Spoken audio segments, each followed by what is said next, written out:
Haj ziyoratini amalga oshirgan hojilarimizning dastlabki guruhi yurtimizga qaytib kelishdi. Toshkent xalqaro aeroportida ziyoratchilarimiz kutib olindi. Joriy yilgi ilk ziyoratchilarimiz Saudiya zaminiga kelgandan so'ng bugungacha 30 kun fursat o'tdi. Ana shu nisbatan qisqa muddat o'zbekistonlik har bir hojining yuragida unutilmas hislarni qoldirgani aniq. Haj mavsumida butun e'tibor hamyurtlarimizning ibodatlarni bekamli ko'z, xotirjam ado etishlariga qaratildi. Shu bois bu yerda kechgan har bir lahza ruhiy poklanish, shu bilan birga vatan qadrini yanada teranroq anglashga imkon berdi. Burayda qanday o'tib ketganini bilmay turibmiz hozir. Bolalarni o'zimizning yurtni sog'inyapmiz. Bari vatan sog'inchi boshqacha-da. Vatan o'zimizning vatanga kelmaydi, lekin bu yerda umuman kamchilik sezganimiz yo'q. Bir minut ham sezganimiz yo'q. Hamma hurmatdamiz, qayerga borsak, transport, yeyish-ichish hammasi o'zbekona. Kamchilik yo'q. Baribir vatanimiz boshqacha-da. O'zimizning vatanimizga kelmaydi. Sog'inch bor. Albatta haj safariga mas'ul bo'lgan din ishlari bo'yicha qo'mita O'zbekiston musulmonlari idorasi tomonidan hojilarimiz uchun barcha sharoitlar yuqori darajada tashkil etildi. Ayniqsa 4,5 kilometrlik masofada ham vatan mehridan bahramandlik, yurt rahbarining yo'qlovi ziyoratchilarimizning ko'ngliga dalda, ruhiga quvvat berdi. Haj amallarini bajargandan keyin butunlay boshqacha bo'lib chiqdik. Endi qolgan kuchimizni mahallamizga, shahrimizga bag'ishlashga harakat qilamiz. Har bir xonadonda yaxshilik olib kirishga, bir-biri bilan do'st bo'lishga, shu da'vatlarni qilishga so'z beraman. Xudo xolasa men bilan birga kelganlar hammasi shunaqa. Shunday qilib yurtdoshlarimizning dastlabki guruhi bugun amallarning eng so'nggisi bo'lgan vido tavofini ado etishdi va ibodatni to'kis qilib Jidda aeroporti tomon yo'l olishdi. Eslatib o'tamiz, o'zbekistonlik hojilar bugun, ya'ni 12-iyundan boshlab toki 29-iyunga qadar navbatma-navbat yurtimizga qaytishadi. Darhaqiqat Toshkent xalqaro aeroportida yuz ko'zlarida nur, qalblarida cheksiz surur va shukronalik bilan ona zaminga qadam qo'ygan hojilarimizning dastlabki guruhini ularning farzandlari, yaqinlari, keng jamoatchilik vakillari shod va xurramlik bilan kutib oldilar.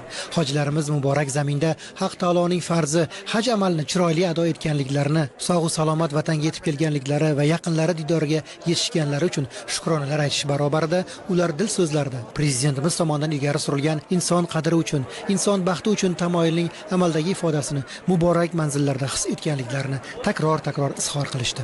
Hamma kelayotganlar ko'zlarida yosh bilan, vatan sog'inchi bilan kelyaptilarki, umid qilamizki bu hojilarimizning duolari yurtimizga baraka bo'ladi. Bu yilgi hajimiz har yilgidan ko'ra o'zgacharoq bo'ldi.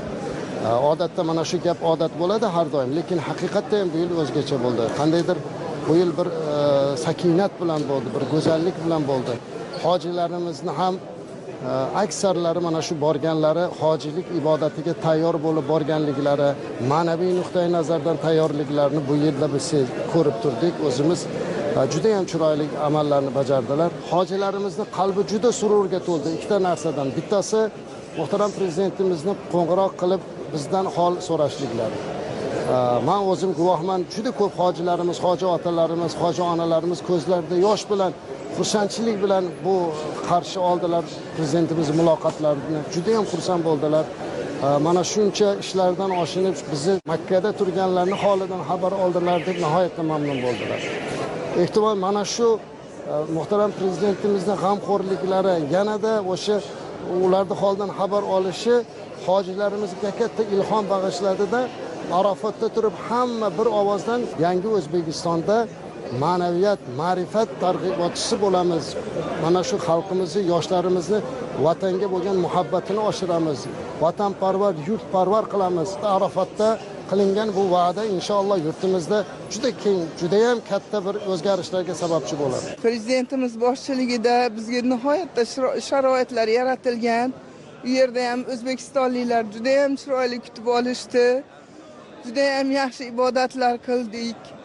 Transportlar, hamma sharoit yaratilgan. Biz bundan bag'oyat xursandmiz. Biz hamma borgan mana shu hojilar mana shu xalqning xizmatiga yana ham kuch-quvvatda bo'lib, shu ma'rifatchi bo'lib, elimizni yana ham bundan ham ravnaq topishiga o'zimizni hissamizni qo'shamiz. Men hayron qoldim o'zbeklarga bo'layotgan muomalani. Juda ham chiroyli muomala bo'lyapti o'zbeklarga. Juda ham a'lo darajada muomala. O'zbekiston qo'lini ko'tarib, unda qilib qo'yapti bizga qarab ko'ksiga. Xursand bo'ldik. Prezidentimiz sharofatdan shu darajada kutib olishdi bizni. A'lo darajada. Qatta bo'lsa o'zbek o't, hurmat qilyapti. Qaysi xonadonda ota mehnatkash bo'lsa, o'sha xonadon ma'mur bo'ladi. Bizning prezidentimiz juda ham mehnatkashlar. Shuning uchun O'zbekiston kundan kunga yashnavyapti, gullavyapti.